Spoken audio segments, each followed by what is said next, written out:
క్రీస్తునందు దేవుని పిల్లారా, గత వారం సోమవారం నాడు దేవుని మాటలు మనం అందరం కలిసి ధ్యానించాము. క్రీస్తు యేసు ప్రేమను గురించి మనమందరం కొన్ని సంగతులు జ్ఞాపకం చేసుకున్నాం. లేఖన భాగంలో నుండి ఎన్నో సంగతులు మనం ధ్యానించటం వలన ఎంతోమందికి మనలో ఆత్మీయంగా ఎంతో మేలు జరిగిందని, తరువాత మన కుటుంబీకులకు ఆదరణకరంగా ఉందని, మనలో ప్రార్థనాత్మను రేకెత్తించి ప్రభువుకు ఇంకా దగ్గరగా మనం నడిపించడానికి అది ఎంతో గొప్ప దోహదపడిందని నమ్ముతున్నాం. అలాగే ఈ వారం కూడా ప్రభు మనకు సహాయపడినట్లు ఈ దిన వాక్య భాగం ప్రేక్షకులైన మీకు, వినే బిడ్డలందరికీ ఈ దేవుని మాట ఎంతవరకు ఈ దినం మీకు మీ జీవితాల్లో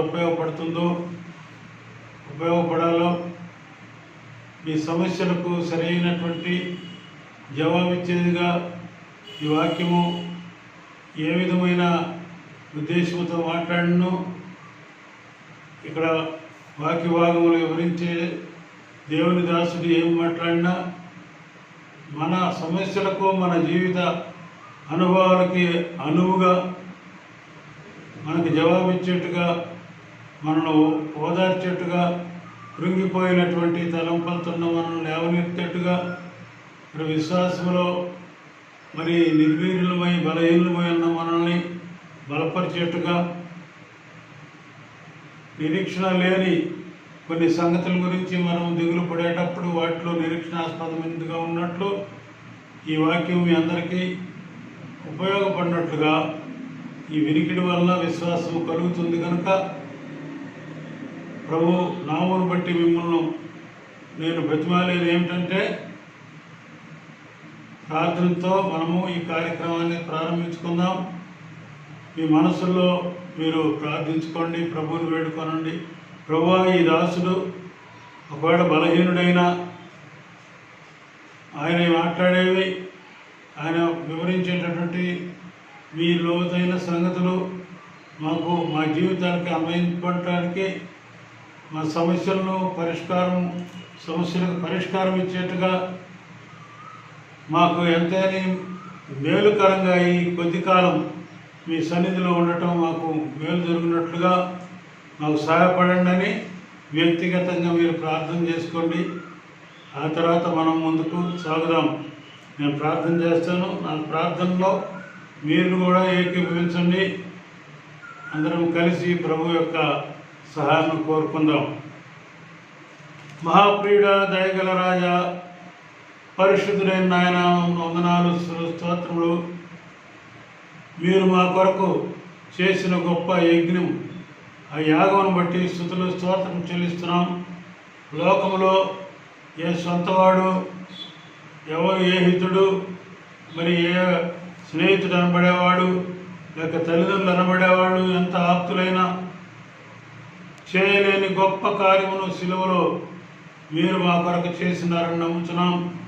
మా సమస్యలకు పరిష్కారం మీరు, మా ఆలోచనలకు అవధులు మీరు. మా దయగల తండ్రి, మా యొక్క మరి కృంగుబాటు సమయంలో లేవనెత్తు మాటలు మీవి, ఓదార్పు మీది. ఓ దేవా, మా వీపు తట్టి ఆదరించి నడిపించి ధైర్యం కల్పించే దేవుడు నీవు ఇచ్చినటువంటి ఆ పుణ్య రక్తపు మన ధారణ వలన మేము పునీతులమైనాం. మా జీవితాలు ధన్యమైనవి, మాకు ధైర్యం ఇచ్చింది. క్రీస్తు యేసులో మా పాపములు క్షమింపబడినవి, మా మరణం ప్రభు వింటాడని ధైర్యంతో నీ కృపా సింహాసనమును సమీపించడానికి మాకెంతో దోహదకారిగా ఉన్న మీ రక్తమును ఆశ్రయిస్తున్నాం. ఈ మధ్యాహ్న కాలం మీ మాటలతో మనం బలపరచండి, మీ శక్తితో నింపండి. మా నాయన వినే బిడ్డలందరికీ మేలుకరంగా ఉన్నట్లు సహాయపండి. ఎవరెవరిలో ఏ బలహీనతలుండెనో నజరేయుడైన యేసు నామమున గద్దిస్తున్నాను. అంధకార శక్తులను యేసు నామమున బంధిస్తున్నాం. బలహీనపరిచి ఆత్మను కృంగజేసేటటువంటి బలహీనపరచు ఆత్మను ఏస్తున్నామని గర్తిస్తున్నాం. దయగల దేవుడా, నీ పాద స్తోత్రములు మాతో ఉండండి, మా మధ్య ఉండండి, మాలో ఉండండి, మాకు వినిపింపు దయచేయండి. మా నాయన ఆత్మీయమైన చెవులు మాకు దయచేసి మీ మాటలు విని మేలు పొందుటకు సహాయపడమని. మా నాయన మేము మాట్లాడుకునే మాటలు మా మధ్య మీరు ఉండి వినుచున్నారు కనుక మా కొరకు జ్ఞాపకార్థంగా ఒక గ్రంథము రాసి పెట్టారు కనుక ఓ నాయన మేము లోబడిన స్వభావంతో మా నాయన వినేటటువంటి తత్వంతో మా యొక్క మనసులన్నీ మీ వైపు మా నాయన ఆకర్షింపడానికి కృపచూపమని పరిశుద్ధాత్ముడు మా మధ్య పనిచేస్తుండగా గొప్ప కార్యం ఈ సమయంలో జరిగించగలదలకు లేఖన భాగంలోకి మేము వెళ్ళి వాటిని తొంగి చూస్తుండగా మేలైన సంగతులు, మహిమకరమైన సంగతులు, ఓ నాయన సాతాను తరిమి కొట్టే సంగతులు, నాయన దయగల తండ్రి అపవాదిని ఓ నాయన బలహీనుడు చేసి త్రొక్కివేసే సంగతులు మాకు వినిపించి మాకు మేలు జరిగించగలందరకు ఈ పాదం బ్రతిమలాడుచు వినే బిడ్డలకు క్షేమం, ఆదరణ, నెమ్మది కలిగించగలందరకు నాలో నుండి మాట్లాడమని యేసునామమున స్తుతించి ప్రార్థించి వేడుకున్నాం తండ్రి, ఆమేన్. ప్రియమైన దేవుని పిల్లారా, గత వారం వలె గత సోమవారం కొన్ని సంగతులు మనం ముచ్చటించాము. మరి వారం వారం ప్రభు మనల్ని కలుసుకోవటానికి ఇంకా ఈ యొక్క అపాయకరమైన కాలంలో మనం ఉండగా ఎంతో మరి భయంకరమైన సమయంలో మనం జీవితాలు గడుపుతుండగా ఈ కరోనా లేక ఈ విధమైన మరణము భయం పెట్టేటటువంటి, గుర్తు చేసేటటువంటి మరి ఈ భయంకరమైన దినాల్లో దేవుడు మనల్ని శాంతిపరుస్తూ, సంతోషపరుస్తూ, నెమ్మదిగా ఆయన మాటలు వినేట్టుగా కుదుటబడి ఆయన మాటలు ఆయన సన్నిధిలో కూర్చొని ఆలకించడానికి దేవుడు ఇచ్చిన మంచి ఈ సమయాన్ని బట్టి స్తోత్రములు. దేవుని మాటలు మనము చదువుకున్నందువలన మనకు మేలు జరుగుతుంది. దేవుని మాట జీవం ఇస్తుంది. దేవుని మాట మనల్ని బ్రతికిస్తుంది. దేవుని మాట మనల్ని ఉజ్జీవింపజేసి నిరుత్సాహం మనల్ని ఉత్సాహవంతులను చేసి ఆదరణ లేకుండా కృంగిపోయిన మనకి ఆదరణనిచ్చి మన వీపుని మీరి మనల్ని బలపరిచి నిలబెట్టి మన పాదములను సుస్థిరం చేసి ముందుకు విశ్వాస జీవితంలో సాగజేయటానికి దేవుని మాట ఎంతో దోహదకారి కనుక ఈ సమయంలో అట్టి మాటను మనము ఆశ్రయించి ఆయన సహాయం కోరుకుందాం. దేవుని పిల్లారా, పాత నిబంధన, కొత్త నిబంధన అనేటటువంటి ఈ లేఖనములో అనగా బైబిల్లో ఈ రెండు భాగములు పాత నిబంధనలోని విషయాలన్నీ, సంగతులన్నీ ఛాయారూపముగా నీడలాగా అవి ముందు వెనక వస్తూ ముందున్నటువంటి మరి నిజమైనటువంటి దేవుని శక్తిని, దేవుని యొక్క ఉనికిని, దేవుని సన్నిధిని మనకు ఆయన మాటలను వినిపించటానికి అవన్నీ ఎంతో మనకి సహాయపడతాయి. ఒక మామూలు దేవుని శక్తి వలన ఏర్పరచబడినటువంటి ఒక ఆకారానికి దానికి నీడ కలదు. అలాగే ప్రతిదానికి నీడ ఉంటుంది కనుక క్రొత్త నిబంధన మనందరికీ నిజమైన స్వరూపాన్ని మనం ముందుకు తీసుకొచ్చి ఆవిష్కరించి ముందు పెడితే దాని ఛాయారూపకంగా మనము పాత నిబంధన ఆధారం చేసుకొని మనం ముందుకు సాగిపోతూ అసలు నిత్య సత్యాన్ని మనం దాన్ని రుచి చూడటానికి కొత్త నిబంధన ఎంతో దోహదకారిగా ఉంటుంది. కనుక ఈ సమయంలో పాత నిబంధనలోని కొన్ని సంగతులను మనం జ్ఞాపకం చేసుకుందాం. నిర్గమకాండంలో 21వ అధ్యాయంలో కొన్ని వాక్య భాగములు ఇలా వ్రాయబడి ఉన్నవి. నిర్గమకాండము 21వ అధ్యాయంలో నీవు హెబ్రీయుడైన దాసుని కొనియెడల 2వ వచనం నుండి 6వ వచనం వరకు మనము ధ్యానిద్దాం. నీవు హెబ్రీయుడైన దాసుని కొనియెడల వాడు 6 సంవత్సరములు దాసుడై ఉండి 7వ సంవత్సరమున ఏమి ఇయకయే నిన్ను విడిచి స్వతంత్రుడగును. వాడు ఒంటరిగా వచ్చిన ఎడల ఒంటరిగానే వెళ్ళినప్పుడు వారికి భార్య ఉండేలా వాని భార్య వానితో కూడా వెళ్ళవచ్చును.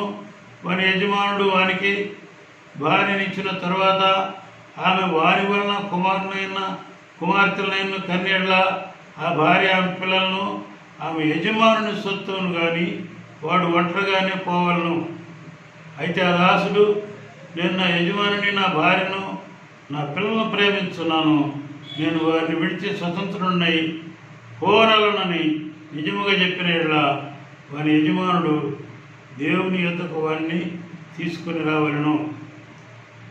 మరియు వాని యజమానుడు తలుపునొద్దనైన్ను ద్వారమున బంధమునొద్దనైన్ను వారిని తోడుకొని పోయి వాని చెవిని కదురుతో గుచ్చవలను. తరువాత వాడు నిరంతరము వానికి దాసుడయుండును. దేవుని మాటలు మనకు దీవించబడి రుచిగా ఉంచబడి మన కొరకు అర్థమగు రీతిలో ప్రభు బోధించులాగున సహాయమన్నట్లు చిన్న ప్రార్థన చేసుకుందాం. వాక్యం గురించి ప్రభువా సహాయపడి నాయన, బలహీనుడిని, ఓ నాయన వట్టివాడును, నాలో ఏం లేదు, మీ ఆత్మతో నింపి మీ మాటలు మాకు వివరించి మాకు వడన చేయమని పంచిపెట్టమని బిడ్డలందరూ తృప్తిగా దీనిని గ్రహించి మేలు పొందుటకు సహాయపడమని ఆత్మీయంగా ఈ మాటలు ఎంతో మాకు ఓట కలిగించుటకు కృప చూపగలందరకు పరిశుద్ధాత్మని కార్యము మా మధ్య ఉంచగలందరకు యేసు క్రీస్తు వారి దివ్యనామం బట్టి స్తుతించి ప్రార్థించి వేడుకున్నాం తండ్రి, ఆమేన్. ప్రియమైన దేవుని పిల్లారా, చెప్పబడిన వాక్యములో చదవబడిన వాక్యములో హెబ్రీయుడైన వాడు అక్కడిని బానిసగా ఒకరు వారిని కొనుక్కుంటాడు, గ్రహిస్తాడు, బానిసగా కొనబడతాడు. హెబ్రీయుడే, అదే జాతి హెబ్రీయుడు.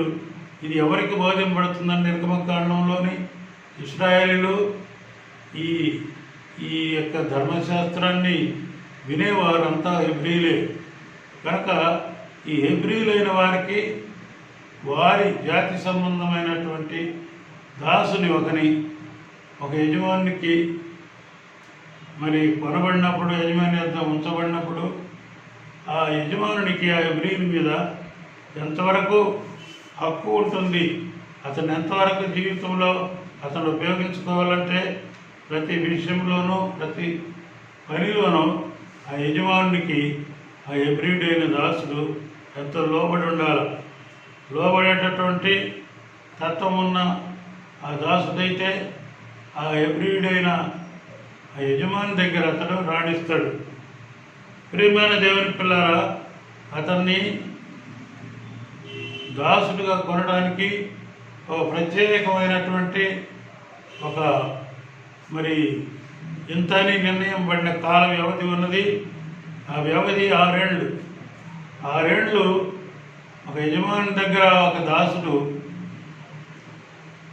మరి దాసత్వం చేసిన తర్వాత ఆ దాసత్వం నుండి 7వ సంవత్సరం విడుదల పొందేట్టుగా దేవుడు ధర్మశాస్త్ర విధిని ఇశ్రాయేలుకు బోధించాడు. దాన్ని వారు తప్పక పాటించాలి, అనుసరించాలి. ఈ 7వ సంవత్సరం ఈ దాసుడు ఆ యజమానుని విడిచి వెళ్ళేటప్పుడు అతడు ఒకవేళ ఆ 6 ఏళ్ల సమయంలో యజమాని వలన ఎవరైనా ఒక స్త్రీ తేబడి అతనికి భార్యగా యజమాని వలన చేయబడితే, పెళ్లికి ఇవ్వబడితే, ఆమె ద్వారా ఈ దాసుడు పిల్లలు కనుంటే వీరందరూ కూడా యజమానుని పోషణలోనే ఉంటారు.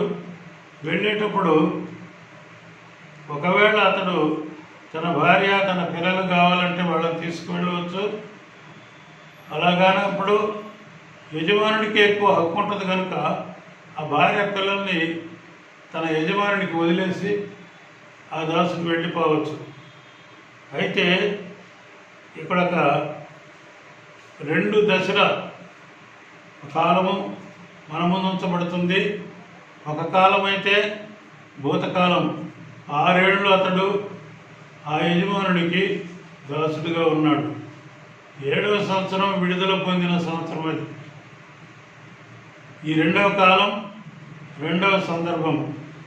ఈ 6 ఏళ్లలో అతను పొందిన అనుభవం, 6 ఏళ్లలో అతడు తన యజమాని నుండి అనుభవించిన ప్రేమ, ఆయన నుండి పొందినటువంటి మరి ప్రతి విధమైన ఈవులు వాటన్నిటినీ గుర్తుపెట్టుకొని అతడు ఒకవేళ పొందిన మేళ్ళన్నిటి బట్టి తాను తన యజమాని నుండి పొందిన అనుభవాన్ని అంతటినీ గుర్తు చేసుకొని అతడు ఒకవేళ నేను నా యజమానిని, నా భార్యను, నా పిల్లలను వీళ్ళందరినీ ప్రేమిస్తున్నాను, నేను వీళ్ళని వదిలిపోలేను, నేను ఇక్కడే ఉంటానని అతడు ఉండదలిస్తే అతడు జీవితకాలం అంతా తన యజమాని దగ్గర అతడు దాసుడిగా ఉండవచ్చు. ప్రియమైన దేవుని పిల్లారా, ఇది ఎంత మరి ఆశ్చర్యకరమైన రమ్యమైన విషయం. 6 ఏళ్ళు మరి ఆయన దగ్గర దాసుడిగా యజమాని దగ్గర దాసత్వం చేసినవాడు విసిగిపోలేదు. మరి ఆయనంటే వెగటు వేయలేదు తన యజమానుడంటే. అంతేగాక యజమానుడి మీద అతనికి ప్రేమ పెరిగింది. యజమానుడు కూడా ఆ దాసుని పట్ల ఎంతో ప్రేమ కలిగి వ్యవహరించిన వాడుగా ఉంటున్నాడు. ఇదే విషయము ఈ నిర్గమకాండము 21వ అధ్యాయమే గాక ద్వితీయోపదేశ కాండం అనగా రెండవసారి అదే ఉపదేశం పడిన సంగతులు. దాదాపు నిర్గమకాండంలో సంగతులే ఎక్కువ, ద్వితీయోపదేశ కాండంలో ఉంటాయి. వాటిని రెండవసారి మోషే ఎలుగెత్తి చెప్పిన సంగతులు వ్రాయబడినవి. నీ సహోదరుల్లో హెబ్రీయుడే కానీ హెబ్రీయురాలే కానీ నీకు అమ్మబడి 6 సంవత్సరములు నీకు దాస్యము చేసిన 7వ సంవత్సరమున వారిని విడిపించి నీ యొద్ద నుండి పంపివేయవలను. ఇది ద్వితీయోపదేశ కాండం 15వ అధ్యాయం. ద్వితీయోపదేశ కాండం 15వ అధ్యాయం 12వ వచనం నుండి 17 వచనాల్లో ఇదే విషయాలు మొదట చెప్పబడిన ఈ నిర్గమకాండంలోని సంగతులే తిరిగి చెప్పబడినాయి. 6 సంవత్సరాలు అయిన తర్వాత 7వ సంవత్సరం ఆ బానిసత్వం నుండి అతడు విడుదల పొంది పంపివేయబడవలను. యజమానుడికి చెప్పే మాట ఇది. అయితే మరి విడిపించి నీ యొద్ద నుండి పంపివేసేటప్పుడు నువ్వు వట్టి చేతులతో పంపివేయకూడదు. ఐగుప్తీయులు ఐగుప్తు దేశంలో నుండి ఎలాగో ఇశ్రాయేలు బయటకు వచ్చినప్పుడు కొన్ని కానుకలు కొన్ని సంగతులతో బయటకు వచ్చారో అలాగే ఇప్పుడు కూడా వారికి కొన్ని నువ్వు ఇచ్చి పంపించాలి, అతనికి భవిష్యత్తులో ఉపయోగపడేట్టు. అయితే 6వ వచనంలో 16వ వచనంలో ఉన్నది. ఈ 15వ అధ్యాయం 16వ వచనంలో ద్వితీయోపదేశ కాండం, అయితే నీ యొద్ద వారికి మేలు కలిగినందున నిన్నును నీ ఇంటి వారిని ప్రేమించుతున్నాను కనుక నేను నీ యొద్ద నుండి వెళ్ళిపోనని అతను నీతో చెప్పిన యెడల నీవు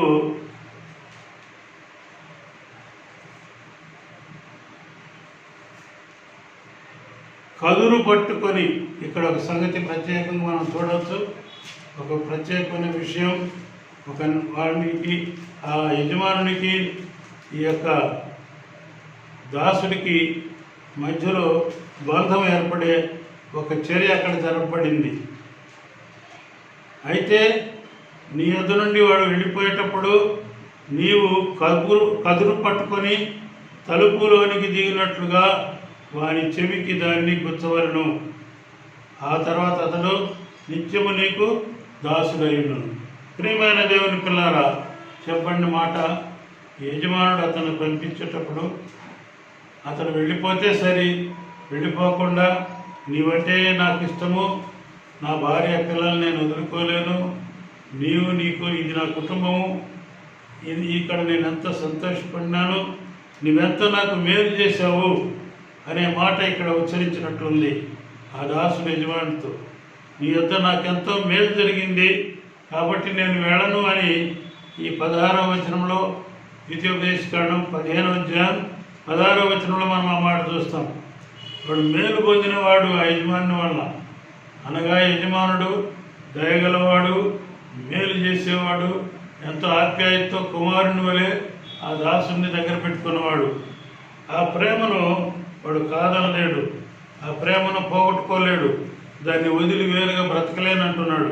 తననే కనిపెట్టుకొని ఇక జీవితాంతమైనా సరే అదే యజమాని దగ్గర ఉంటానని ఆయన సెలవిస్తున్నాడు. వాక్య భాగం మనతో పరిశుద్ధాత్మ మాట్లాడుతున్నాడు. ఒకవేళ వారిని అలాగూ జీవితాంతం తనకు దాసునిగా చేసుకోవాలంటే ఒక ప్రత్యేకమైన ఏర్పాటు, యజమానుడు ఒక కదురు తీసుకోవాలి. కదురు అంటే మనందరికి తెలిసి ఉంటుంది. ఏకులు ఈ దూదిని ఏకేటప్పుడు కదురుకు చుట్టూ దాన్ని మరి ఉండగా కనిపిస్తారు. వాటిని కదురులు అంటారు. రాట్నానికి కదురు తగిలించి దానిలో నుండి దారం బయటికి తీస్తారు. ఇది సామాన్యంగా పాత పద్ధతుల్లో మరి బట్టలు మరి తయారు చేసుకునే దూది నుండి పత్తి నుండి దూదిని ఏకుకొని ఏకిన దాన్ని కదురుకు మరి దాన్ని చుట్టుకొని దాన్ని దారంగా రాట్నం మీద మరి సిద్ధపరచుకునేటటువంటి ఆ పాత దినాలని జ్ఞాపకం చేస్తుంది. కనుక ఈ కదురు మనస్సు చాలా సూదిగా ఉంటుంది. దాన్ని ఒక కదురు తీసుకురావాలి యజమాని. ఈ తన దాసుడు, నేను ఉంటానన్న దాసుడిని తన దగ్గర తీసుకుపోయి తన ఇంటి ఆ తలుపుకు కానీ లేక ద్వారబంధపు కమ్మికి కానీ అతని చెవుని ఆ కదురుతో లోపలికి గుచ్చాలి. అనగా దేనిలోకి బిగ్గొట్టాలి? ఆ చెక్కలోకి చెవులో గుండా కదురు ఆ లోపలికి వెళ్ళిపోయి ఆ తలుపుకు కానీ ఆ ద్వారబంధంలోకి కానీ దిగిపోవాలి. ప్రియమైన దేవుని పిల్లారా, ఇలా చేసినప్పుడు రక్తం రాకుండా ఉంటుందా? ఆ సూది అయినటువంటి మనదైనా ఆ కదురుతో చెవులో గుండా గుచ్చి మరి ఆ తలుపులోకి బిగ్గొట్టాలంటే ఎంత పెద్ద మరి శక్తి దానికి ఉపయోగపడుద్ది, ఎంత ఫోర్స్ఫుల్గా అది లోపలికి వెళ్ళిపోయి ఆ తలుపులోకి వెళ్ళిపోయినప్పుడు చెవి గుండా రక్తము ఎందుకు కారదు? రక్తం ఖచ్చితంగా కారుతుంది. అయినా ఈ బాధకు ఓర్చుకున్నవాడుగా ఈ యొక్క కదురు ఈ ఇనుప కదురు చెవిలో దిగిన ఆ అనుభవంలో అతను ఎంతో బాధ అనిపిస్తాడు. అయితే అతనికి ఎంత మేలు జరుగుతుందంటే జీవితాంతం మేలు జరుగుతుంది. ప్రియమైన దేవుని పిల్లరా, ఇక్కడ మనం ఒక సంగతి గమనించాలి. రాబోయే మరి నూతన నిబంధనలోని క్రీస్తు యేసు శిలువ మీద ఆ మేకులతో ఆ చెక్కలాంటి పొయ్యలోకి శిలువలోకి ఆ మేకులు కొట్టబడిన అనుభవం, రక్తము కార్చిన అనుభవం ఇక్కడ మనకి చూపిస్తుంది. Without bloodshed there is no remission of sins అని వ్రాయబడిన ప్రకారం రక్తము చిందింపకుండా పాప క్షమాపణ జరగదు. ఇది వేదాల్లోని సారంగా, మరి బైబిల్లో సారం, వేదాల్లో మరి హిందూ సోదరులు వాటిని తీసుకొని రాసుకున్నా, మరొక విధంగా వివరింపడినా ఈ యొక్క విషయము వితౌట్ బ్లడ్ షెడ్, రక్తము కారకుండా పాప క్షమాపణ లేదు.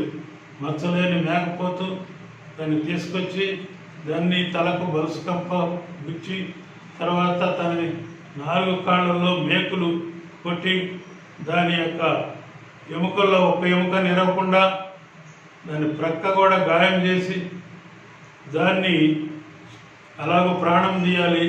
ఎవడైతే ప్రాణం తీశాడో తిరిగి దానికి ప్రాణం పోయాలని వేదాల్లో ఉన్న సారం, వాస్తవమైన విషయం. యజుర్వేదంలో ఉన్న ఈ మర్మము, ఈ యజ్ఞము యేసు ప్రభు వారిలో నెరవేరిందని మనం చెప్పుకొనవచ్చును.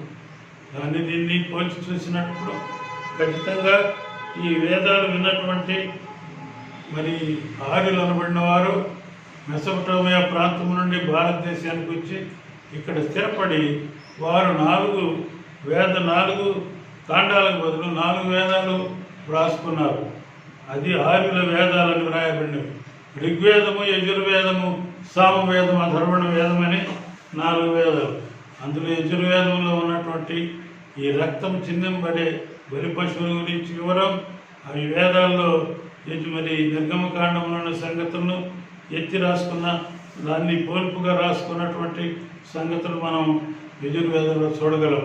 ప్రియమైన దేవుని పిల్లారా, ఒకటిని విమర్శించటం కాదు, ఒకరిని తక్కువ చేయటం కాదు, కానీ ఈ ఏకత్వంలోకి తీసుకురావాలంటే ఈ రక్తము యేసు ప్రభువారు శిలువ మీద మరణమైన సంగతులు తర్వాత పునశ్చరణ జరగదు.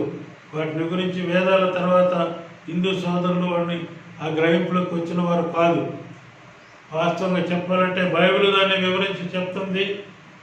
ఈ పాప విమోచన ఈ దాసుడికి, ఒక దాసుడు పాపముల వలన పాపాలకు దాసుడై ఉంటాడు ప్రతి వ్యక్తి, ఈ లోకంలో పుట్టిన ప్రతి మనిషి. మరి రోమాపత్రిక 6వ అధ్యాయం 22-23 వచనాల్లో మనం ఒక మాట చూడగలం. ఏమనుందంటే, పుట్టిన ప్రతి మనిషి పాపిగానే పుడతాడు, అతని జీవితం అంతా పాపంతోనే నడుస్తుంది, పాపిగా పైకి అతడు జీవిస్తూ వస్తాడు, దాని నుండి విడుదల కాడు. వాడు జన్మతా పాపి, కర్మతా పాపి, చనిపోయినప్పుడు కూడా పాపిగానే మరణం అందుతాడు. ప్రియమైన దేవుని పిల్లారా, ఈ విధమైనటువంటి యొక్క సత్యమైనటువంటి విషయాన్ని రోమాపత్రిక 6వ అధ్యాయం 23వ వచనంలో నేను చదివి వినిపిస్తాను. మానవుడు పాపమునకు దాసుడని ఈ వాక్యం వల్ల మనకి తేటతలంగా తెలిసిపోతుంది. ఎలాగో చూడండి, మీరు పాపమునకు దాసులై ఉన్నప్పుడు నీతి విషయమై నిర్బంధము లేని వారై ఉంటుంది. రోమాపత్రిక కొత్త నిబంధనలోని రోమాపత్రిక 6వ అధ్యాయం 28వ వచనంలో మీరు పాపమునకు దాసులై ఉన్నప్పుడు నీతి విషయమై నిర్బంధము లేని వారై ఉన్నారు. పాపమునకు దాసులు 6 ఏళ్ళు అతనికి లోబడి ఉన్నాడు, దాని నుండి స్వేచ్ఛ పొందినాడు. ఇప్పుడైతే ఇప్పటి క్రియల వలన నీ ఒప్పుదల, నేను నా జీవితాంతం నీకు దాసుని ఉంటానని ఆ యజమానికి క్రొత్త మనసుతో ఆ దాసుడు వివరించి చెప్పుట వలన ఇప్పటి క్రియల వలన మీకేం ఫలం కలిగను, వాటికి ఏం ఫలం వచ్చింది, ఈ విధంగా తిరిగి మరొక సంవత్సరం లేక జీవితాంతం దాసుడుకున్నందువలన వానికి ఏం లాభం అంటే, వాటిని గురించి మీరిప్పుడు సిగ్గుపడుతున్నారు కాదా? సిగ్గుపడిన అవసరం లేదు. అయినను ఇప్పుడు పాపం నుండి మీరు విమోచింపబడి దేవునికి దాసులై పరిశుద్ధత కలుగుటే మీకు సంప్రాప్తిస్తుంది. ఈ పరిశుద్ధత వలన మీకు వచ్చే ఫలితం నిత్య జీవం. ఇప్పుడు ఎంతో జీవం కలిగేవాడు ముందున్న 6 ఏళ్లలో ఉన్నటువంటి బ్రతుకు కాదు, కానీ ఈ తర్వాత బ్రతికే బ్రతుకు ఎంతో సంతోషంతో జీవం కలిగి ఉత్సాహంగా అతడు తన యజమానితోనూ తన కుటుంబంతోనూ జీవిస్తాడని రాయబడింది. ప్రియమైన దేవుని పిల్లారా, ఈ యొక్క శిలువ కార్యము PCS మన కొరకు 2000 సంవత్సరముల క్రితం ఏర్పాటు చేసిన విషయం. యెరూషలేముకు ఊరి వెలుపల, గౌరి వెలుపల ఆయన మరి కొండ మీద ఆయన ఒక శిలువ అనే కొయ్యకు ఆయన 150 కేజీలు బరువు ఉండేటటువంటి అంత బరువు ఉన్న కొయ్యను ఆయన 75 కేజీల బరువు ఒకవేళ ఉంటాడేమో యేసుప్రభు వారు, ఆయన దాన్ని మోసుకుంటూ కొండపైకి మోసుకుపోయాడు. దాన్ని పడుకోబెట్టి దానికి కాళ్ళకు, ఆయన 2 కాళ్ళకు కలిపి ఒక మేకు, నిలువు కొయ్యకు, అడ్డకొయ్యకు, శిలువాకారం ఉన్న అడ్డకొయ్యలకు 2 వైపులు ఉన్నటువంటి ఆ కొయ్య భాగాలకి 2 మేకులు, 3 మేకులతో యేసు ప్రభువారిని శిలువ మీద బిగించారు, సుత్తెదీసి. ఆ దినాల్లో ఎంతో కష్టతరం, ఎంతో మరి ఇప్పటిలాగా సైన్స్ డెవలప్ అయిన దినాలు కావు. మోటు రఫ్ అయినటువంటి మేకులు, మరి 9 అంగుళాల మేకులు తీసి సుత్తె తీసుకొని ఆ చేతులు కాళ్ళు, చేతుల యొక్క చీల మండలం మధ్య, ఆ ఎముకల మధ్య, ఆ ఎముకలు ఇరగకుండా మధ్యలో దిగినట్టుగా, కర్రలోకి దిగినట్టుగా ఆ పడుకోబెట్టి మరి సుత్తెతో కొట్టినప్పుడు ఆయన శరీరం విలువెల్లాడిపోయింది. ఆయన శరీరం మానవ శరీరం కనుక అది తట్టుకోలేని పరిస్థితుల్లో ఆయన ఎంతో హాహాకారాలు చేసి ఉండవచ్చు. 2 కాళ్ళు కూడా కలిపి 2 కాళ్ళల్లో ఏ ఎముక ఇరగకుండా 2 కాళ్ళలో ఒకే ఎముకను, ఒకే చీలను మరి సుత్తితో కింద ఉన్నటువంటి చెక్కకి నిలువు పొయ్యిలోకి దాన్ని బెగ్గొట్టారు. అది అంత మాత్రం కాకుండా ఆ చివర ఉన్న ఆ మేకుల చివర బయటకు వచ్చినటువంటి వెనక తప్పించిన ఆ మేకు యొక్క అంచు భాగం చివరి కొనను వంచి తిరిగి ఊడిపోకుండా ఆ విధంగా 3 మేకులను బిగించి యేసు ప్రభువారిని పైకి లేవనెత్తారు.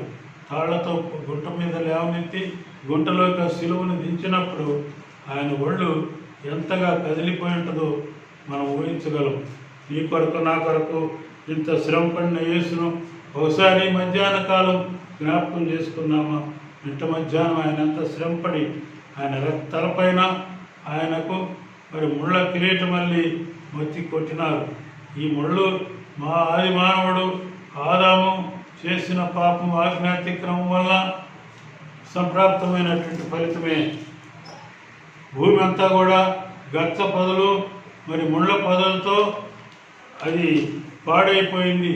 ఎంతో స్వచ్ఛంగా ముళ్ళు లేని మరి మెత్తగా ఉండేటటువంటి నేలంతా కూడా ఇప్పుడు ఎంతో ముళ్ళతో తయారైంది. వీటన్నిటినీ అనుభవించడానికి వీటిని మరి ఈ ఆదాము చేసిన పాపాన్ని బట్టి మొలిచిన ఆ ముళ్ళను వాటన్ని గచ్చ పొదలను వాటన్నిటినీ మరి కిరీట రూపంలో ధరించి యేసు ప్రభువారు ఆ శాప విముక్తి చేశాడు మానవ జాతికి. ప్రియమైన దేవుని పిల్లారా, ఇది చూడటానికి కాడిలాగానే ఉంటుంది శిలువ ఆకారం. అందుకే ప్రభు అంటారు మత్తయి సువార్త 11:30 నా కాడి సులువు భయపడుతున్నారా? ప్రతివాడు తన సిలువను ఎత్తుకొని నన్ను వెంబడించాలన్న మాటలో చాలామంది భయపడిపోతారు. యేసు ప్రభువారు సిలువ మీద ఎంత బాధపడ్డారో అంత బాధ మనం పడాలనా? ఆ సిలువ ఎత్తుకొని అలాగ మనం ప్రయాణం చేయాలన్నా మన జీవితం అంతా అని కొంతమంది దురభిప్రాయం కలిగి భయపడిపోయేవాడు ఉంటారు, వెనుకాడేవాళ్ళు ఉంటారు. ఆయన అంటాడు, లేదు, నా కాడి సులువు. మత్తయి సువార్త 11:30 నా కాడి సులువైంది, తేలికైంది. అది నేను ఎంతో సులువైంది, తేలికైంది అంటాడు. అది మోయటానికి సులువు, తేలిగ్గా ఉంటుంది. అది ఎంత భారమో మోయాలేమో. ఆయనైతే పెద్ద భారమైన సిలువ మోసాడు. కానీ నీ జీవితంలో ఉండేటటువంటి వచ్చేటటువంటి ఆటంకాలు మరి ప్రతిబంధకాలు ఇవన్నీ ఆయన పొందిన వాటిలో ఏమాత్రం మనం పోలిసి చూస్తే ఏమాత్రం అంతటివి కావు. చాలా సులువుగా ఉంటాయి, ఓర్చుకోగలిగి ఉంటాయి. ప్రభు అంటాడు మరి 1 కొరింథీ పత్రిక 10వ నువ్వు ఓర్చుకున్న దానికంటే ఓర్చుకొనగలిగిన దానికంటే నేను అంతకంటే ఎక్కువ నిన్ను శోధించను. శోధనతో కూడా శోధనను తప్పించుకోవటానికి నీకు సులువైన ఉపాయం కూడా నీకు వెనక నేను అనుగ్రహిస్తానని అది ఆత్మీయమైన జ్ఞానంతో దేవుడు ఆ మాటను మనకి పొందుపరిచాడు. మరి 10వ13వ మనం అలా చూడగలం. ప్రియమైన దేవుని పిల్లారా, 1 కొరింథీలో 10వ13వ వాడు సులువు చేశాడు. ఆయన మన పాప భారం మనం మోసుకోకుండా తనకై తానే రక్తం చిందించి ఆయన దాసులుగా, మీరు పాపానికి దాసులై ఉన్నారు, మీ పాప దాస్యం నుండి నేను దాసుని స్వరూపం ధరించి లోకానికి వచ్చి దాని నుండి మీకు విడుదల కలిగించానని ప్రభువారు చెప్తున్నాడు. ప్రియమైన దేవుని పిల్లారా, ఇప్పుడు మనము క్రీస్తు యేసు యొక్క అమూల్యమైన ఈ రక్తం చేత మరి మనము క్రీస్తు దాసులుగా మనం మార్చబడినాము. ఆయన యొక్క ప్రేమను చవిచూచాము. ఆ యజమానుని ప్రేమను 6 ఏళ్ళు ఆ చవిచూచిన దాసుడు, నేను నీ ప్రేమ చవిచూచాను, నేను ఇక్కడ నీకు దాసుడుగానే ఉంటానని ఆయన బ్రతిమాలి దాసుడుగా అతడు ఉండిపోయినాడు. క్రీస్తు యేసు ప్రేమను ఈ పేతురు పత్రిక 1వ పత్రిక 2వ3వ దాని అనుసారం మనం ఒక మాట గ్రహించవచ్చు. క్రీస్తు యేసు యొక్క ఆ ప్రేమను ఆయన యేసు ఉత్తముడని రుచి చూచి మనము తెలుసుకొని ఆయనను వెంబడించటం మనకి సులువుగా ఉంటుంది. రుచించింది మనకి ఏది అర్థం కాదు. ఏదైనా తిని దాని సర్వ విషయాలని మనము వాటిని పరిశీలించి చూసి మేలైన దాన్ని చేపట్టండి అన్నాడు. ప్రియమైన దేవుని పిల్లారా, ఎన్నో మత గ్రంథాలు, ఎన్నో మార్గాలు ఉండొచ్చు అని పరలోకానికి నడిపించే ఈ సులువైన మార్గము, దీన్ని రుచి చేసి తెలుసుకోండి, పాప విముక్తి పొందండి. ఒక చిన్న దృష్టాంతం, చిన్న విషయం చెప్తాను. ఒక తల్లిదండ్రుల్లో ఒక కుమారుడు వాడు కొన్నాడు. ఆ తల్లిదండ్రులు కొన్న కుమారుడు వాళ్ళని వేధించి వాళ్ళని బాగా బాధపెట్టి మరి యవనస్తుడైన తర్వాత వారి నుండి ప్రపంచంలోకి పారిపోయాడు, తన జీవితం తను బ్రతకాలని. సరే, ఒకసారి ఒక పోస్టర్ చూశాడు అతను, గోడల మీద తగిలించింది, కుమారుడా తిరిగిరా, నీ కొరకు ఎదురు చూస్తున్నామని. ఆ తల్లిదండ్రులు ప్రకటించిన ప్రకటన దాన్ని చూసి, ఆ పోస్టర్ని చూసి కొంత అతడు ఊరట పొంది, నేను ఇంతగా తక్కువ, మరి ఎంత కష్టపడే జీవితం ఎందుకు నేను జీవించాలి, నేను తిరిగి మా తల్లిదండ్రుల దగ్గరికి పోతాను, తిరిగి నా యొక్క ఆ సుఖాన్ని అక్కడ ఉన్నటువంటి ఆ మంచి సంగతులను అనుభవిస్తానని అతను వెనక్కి తిరిగి వచ్చినప్పుడు ఇంటికి వచ్చేటప్పటికి తలుపు దగ్గరికి వచ్చి చూశాడు. ఆ ఇంటి తలుపు తట్టడానికి చూసినప్పుడు తలుపు మీద అన్నీ చాలా రంధ్రాలు ఉన్నాయి, మేకులతో కొట్టిన రంధ్రాలు. తలుపు తట్టినప్పుడు ఆ తండ్రి తలుపు తీశాడు, ఆ కుమారుని ఆలింగనం చేసుకున్నాడు. ఆ కుమారుడు ప్రశ్నించాడు తండ్రిని, ఈ రంధ్రాలన్నీ ఏంది నాయన తలుపు మీద, నేను పోయినప్పుడు లేవి అన్నాడు. ఈ రంధ్రాలన్నీ నీవు మరి ఇతర దేశంలో మాకు దూరంగా ఉన్నప్పుడు నీవు ఆయా సమయాల్లో చేసిన ఆ దుష్ట పనులు, పాపపు క్రియలు, నువ్వు అక్కడ చేసిన ఒక ప్రతి చెడ్డ కార్యం చేయగానే ఇక్కడ ఒక మేకుతో ఒక రంధ్రము ఈ తలుపు మీద పడుతూ వచ్చింది నాయన. నువ్వు ఎన్ని దుష్ట కార్యాలు నీవు మాకు దూరమై చేసావో వాటన్నిటినీ నువ్వు లెక్కించలేవు. ఇక్కడ అన్ని రంధ్రాలు ఉన్నాయి ఈ తలుపుకి, అయినా మేము నిన్ను మా యొక్క ప్రేమ చొప్పున నిన్ను దగ్గరికి తీసుకుంటున్నాం, వాటితో నీకు ఇక పని లేదని అతన్ని తలుపు వేసేసి లోపలికి తీసుకెళ్ళారు అతన్ని. ప్రియమైన దేవుని పిల్లారా, ఒక చిన్న మాట జ్ఞాపకం పెట్టుకున్నాం. ఈ లోకంలో ప్రభువు నెరుక్క మనం చేసే తప్పుడు పనులన్నీ అవన్నీ ఒక్కొక్క గాయమై, ఒక్కొక్క శూలమై, ఒక్కొక్క మేకై యేసు ప్రభువును ఎంతగానో శ్రమ పెట్టింది. ఆయన శ్రమను లెక్కేయటానికి మన వల్ల కాదు. వాటన్నిటినీ మనము గ్రహించలేము కనుక ప్రభువును గ్రహించే శక్తి పరిశుద్ధాత్మ దేవుడు మనకు అనుగ్రహించలాగున విన్న వాక్య భాగాలను బట్టి ఒకవేళ మన హృదయం కదిలితే నీ మనసులో యేసు ప్రభువుని ఇంతవరకు రక్షకుడిగా అంగీకరించని గత జీవితం ఉంటే ఈ యొక్క సమయంలో ఖచ్చితంగా ప్రభువుని స్వీకరించు. ఒక్క చిన్న మాట ప్రార్థన చేయి, ప్రభువా నేను పాపిని, నన్ను రక్షించు, నీ రక్తంతో నన్ను కడుగు అని నీవు ఆయన పుణ్యరక్తం యొక్క స్పర్శను కోరుకుంటే ఖచ్చితంగా నిన్ను తన కుమారుడిగైనా ఈ దినమే స్వీకరిస్తాడు. ప్రభు మన అందరిలో కృప చూపి మేలు చేయనుగాక. విన్న వాక్యం ఎంతోమంది హృదయాల్లో గొప్ప పంటలను మరి పండించి ఎంతోమంది ప్రభు వైపు మనసుపడటానికి వారి హృదయాలను ప్రభు సంసిద్ధం చేసుకున్నగాక. వీటిలో సహకరించి నాకు సహాయపడిన మా మనవుడు చిన్నకైతేమి, ఆనంద్ బాబుకైతేమి, మరి ఇంకా సహోదరులకి నా హృదయపూర్వక వందనాలు. ఈ విషయంలో చిన్న మాట ప్రార్థన చేసుకొని ఈ మాట ముగించుకుందాం. ప్రియమైన దేవుడా, కరుణగల తండ్రి, నీవెంత నమ్మకమైన దేవుడు, నా కొరకు శ్రమపడినవాడు నాయన, దయగల దేవుడా, నీ శరీరాన్ని నలగొట్టుకున్నావు. మా నాయన అంగుళమైన మా నాయన దాన్ని విస్మరించలేదు, సమస్తం నలిగిపోయింది. ఓ నాయన దయగల తండ్రి, వేదానుసారం మా నాయన, మా దయగల తండ్రి, మా ప్రభువా, నీ ఎముకల్లో ఒక్క ఎముకైనా విరవబడలేదు. అయినా నా కొరకు నీవు ఒక్క బొట్టు కూడా ఉంచుకోక సమస్తాన్ని దారపోసిన దేవుడు స్తోత్రముడు.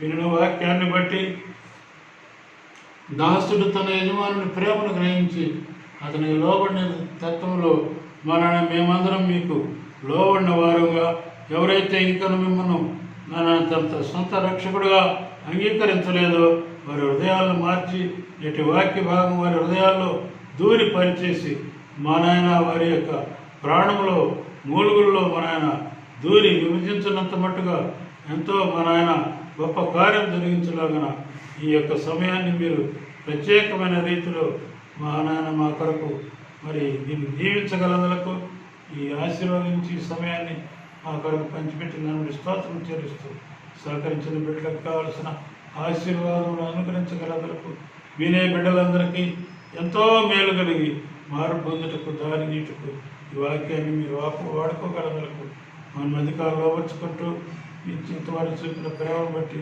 కృతజ్ఞతాస్తులు చెల్లిస్తూ యేసు నామమున స్తుతించి ప్రార్థించి వేడుకున్నాం తండ్రి. ఆమేన్.